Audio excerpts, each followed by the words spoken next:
Hello दोस्तों, हिंदी कक्षा में आपका स्वागत है। आज हम कक्षा 8 की हिंदी पाठ्य पुस्तक वसंत भाग 3 का पाठ 10 कामचोर पढ़ेंगे। कामचोर का अर्थ होता है काम से जी चुराने वाला। यह कहानी उन बच्चों की है जो कि बहुत आलसी हैं और काम करने में उनका बिल्कुल मन नहीं लगता है। कहानी शुरू करते हैं।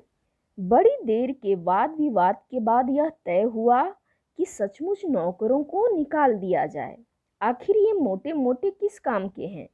हिलकर पानी नहीं पीते। इन्हें अपना काम खुद करने की आदत होनी चाहिए। कामचोर कहीं के। तुम लोग कुछ नहीं, इतने सारे हो और सारा दिन ऊधम मचाने के सिवा कुछ नहीं करते। और सचमुच हमें ख्याल आया कि हम आखिर काम क्यों नहीं करते। हमें यानी बच्चों को ख्याल आया कि हम आखिर काम क्यों नहीं करते।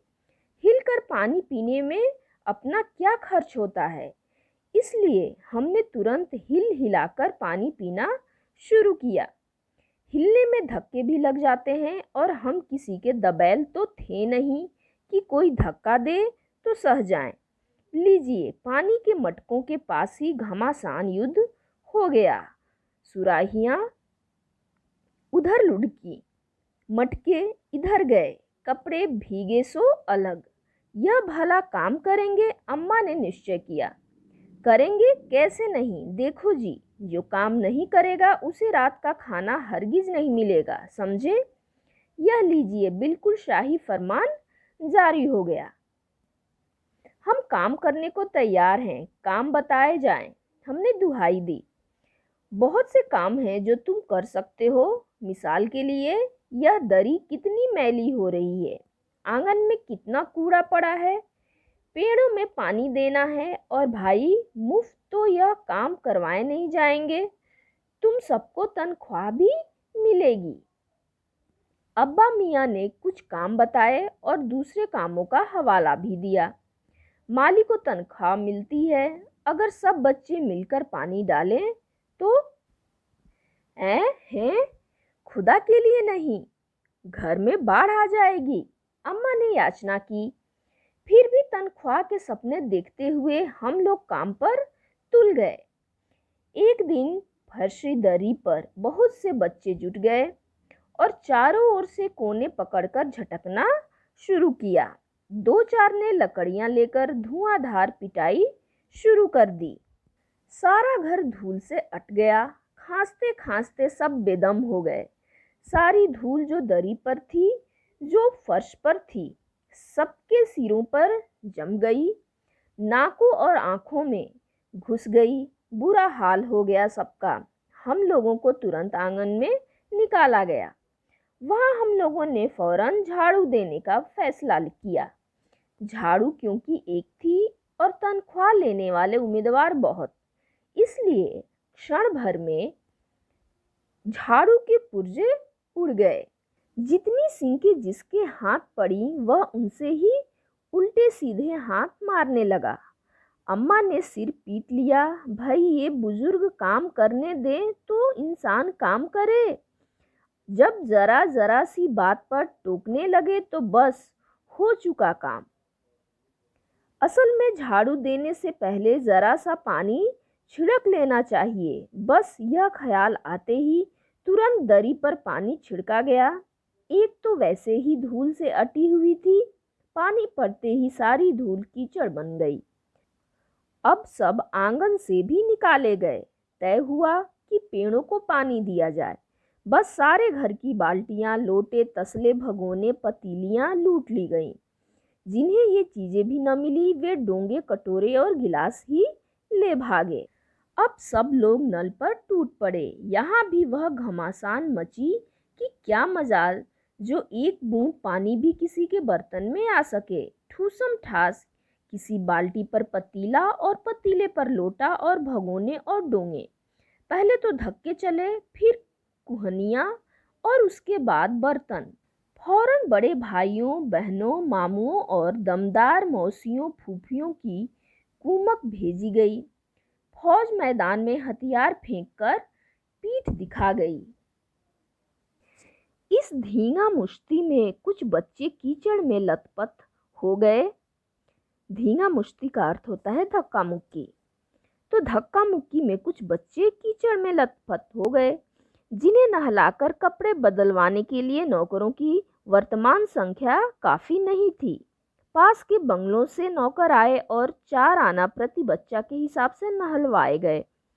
हम लोग कायल हो गए कि सचमुच यह सफाई का काम अपने बस की बात नहीं, और न पेड़ों की देखभाल हमसे हो सकती है। कम से कम मुर्गियां ही बंद कर दें। बस शाम ही से जो बांस छड़ी हाथ पड़ी लेकर मुर्गियां हाँकने लगे, चल दड़बे दड़बे। दड़बे यानी मुर्गियों के रहने की जगह। पर साहब, मुर्गियों को भी किसी ने हमारे विरुद्ध भड़का रखा था। ऊट पटांग इधर उधर कूदने लगी। 2 मुर्गियां खीर के प्यालों से, जिन पर आया चांदी के वर्क लगा रही थी, दौड़ती फड़फड़ाती हुई निकल गईं। तूफान गुजरने के बाद पता चला कि प्याले खाली हैं और सारी खीर दीदी के कामदानी के दुपट्टे और ताजे धुले सिर पर लगी हुई है। एक बड़ा सा मुर्गा अम्मा के खुले हुए पानदान में कूद पड़ा और कत्थे चूने में लूथड़े हुए पंजे लेकर नानी अम्मा की सफ़ेद दूध जैसी चादर पर छापे मारता हुआ निकल गया। इधर यह प्रलय मची थी, उधर दूसरे बच्चे भी लापरवाह नहीं थे। इतनी बड़ी फौज थी जिसे रात का खाना न मिलने की धमकी मिल चुकी थी। वे 4 भैंसों का दूध दूहने पर जुट गए। धुली बेधुली बाल्टी लेकर 8 हाथ 4 थनों पर पिल पड़े।